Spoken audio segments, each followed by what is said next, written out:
우리 농장에서 가장 먼저 피는 꽃은 과일나무로는 당연히 매실나무입니다. 여기 꽃망울이 맺혀 있다면 다른 따뜻한 곳은 만개가 되었을 것입니다. 매실도 청매실이 더 일찍 피는 것 같았는데 우리는 황매실이어서 더 늦은 감이 있습니다. 요즘 날씨가 화창 온화하다 보니 블루베리도 연달아 꽃잎을 내밀 준비를 하고 있습니다. 우리는 지금 간단히 살펴보고 있지만 이 과일나무들은 작년 여름부터 꽃잎 만들어 1년 내내 키우다가 또 혹하는 겨울 동안 하루도 쉬지 않고 밤낮 꽃눈을 키우다 이제 날씨가 화창하니 꽃망울을 터뜨리려고 합니다. 멀리서 보면 아직도 앙상한 가지만 보이지만 가까이 가보면 복숭아도 연달아 꽃망울을 터뜨릴 준비를 하고 있습니다. 밭두개 심어놓은 배나무도 여기에 질세라 이렇게 꽃눈을 부풀리고 있습니다. 뭉툭하고 큰 것은 꽃으로 나올 놈이고 그 아래 작고 뾰족한 것은 잎이 나올 자리입니다. 이건 모든 과일의 공통점입니다. 그렇지만 사과나무는 아직 잠에 취해 있는 것 같습니다. 우리 밭은 아마 4월 중순은 되어야 흰 꽃을 터뜨릴 것입니다. 그렇지만 어린 유목은 벌써 잠에서 깨어 잎을 터뜨리고 있습니다. 앞 주제에서 과일나무 꽃피려고 하면이라고 했는데 여기처럼 처음 잎을 내는 것도 포함된 얘기입니다. 비단 과일뿐만 아니고 여러 해살이 풀인 산나물도 본 주제에 포함되는 얘기라고 할 수 있습니다. 과원에 이렇게 꽃이 피면 밥을 먹지 않아도 배가 부릅니다. 어쩌면 탐스러운 열매가 맺혀 있는 것보다 이제 열매 열리기 위한 꽃이 필 때, 그것도 꽃을 피우기 위한 꽃망울이 터질 때가 제일 아름답죠. 어느 꽃이 아름다운가 이건 사람마다 다르지만 과일나무를 키우는 사람에게는 내가 키우는 과수의 꽃이 가장 아름다운 것은 당연하죠. 아직 만개할 때는 좀 멀었지만 가지마다 앙증맞게 피려고 맺혀있는 이 꽃몽오리가 기억기 짝이 없습니다. 그렇지만 과일나무를 가꾸는 농부는 마냥 꽃 감상을 할 여유가 없습니다. 먼저 해야 할 일이 월동후 방제입니다. 꽃이 피고 잎이나 나오기 시작할 무렵이면 나무 껍질이나 토양에 숨어 겨울을 보낸 병균이나 해충들이 스물스물 나무를 시기도 합니다. 과일 달렸을 때 농약 적게 치려면 월동 들어가기 전 병균이나 해충들이 월동 들어갈 개체수를 줄여야 하니 월동 전 방제가 필요하고 또 월동하게 난 다음 이렇게 날씨가 좋아 꽃이 피려고 할 때 월동 후 방제가 필수적이죠. 흔히 황소독이라고 하는 석회유황합제 살포입니다.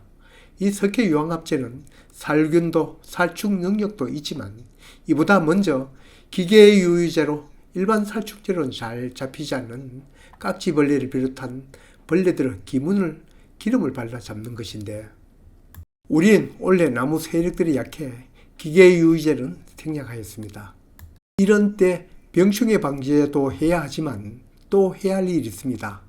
이건 농약 방제보다는 훨씬 쉽고 간단한 일이지만 탐스러운 과일을 먹기 위해서는 꼭 해야 하는 중요한 일입니다. 바로 관수입니다. 꽃이 피려는 무렵에 비가 충분히 내리면 별 문제이지만 대체로 이 무렵이면 고온 건조기입니다. 인위적으로 급수를 해야 합니다. 식물에게는 언제나 물이 필요하다는 것을 모르는 사람은 없죠. 그 중에서도 꽃이나 잎이 나올 때, 수정하고 결실할 때, 열매가 폭풍적으로 비대할 때, 이때는 물이 더더욱 필요합니다.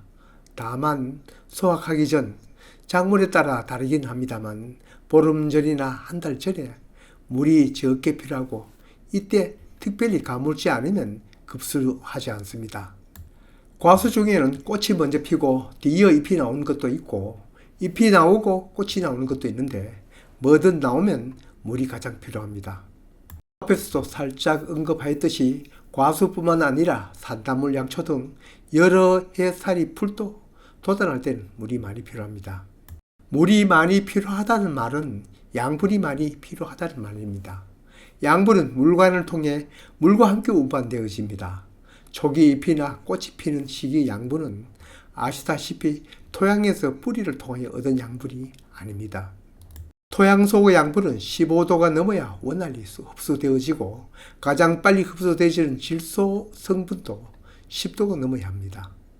당연히 작년 가을 이 나무가 겨울과 봄을 위해 저축해둔 저장 양분이 물과 함께 보내어집니다.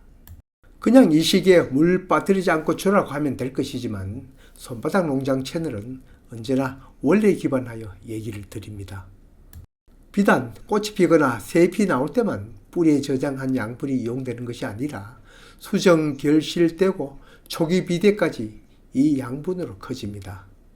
농사 공부를 하면 할수록 지온이 부족하여 땅속 양분을 흡수하지 못할 것을 가을 낙엽 지기 전 뿌리에 열심히 양분을 저장하는 이 식물들이 경이롭기만 합니다.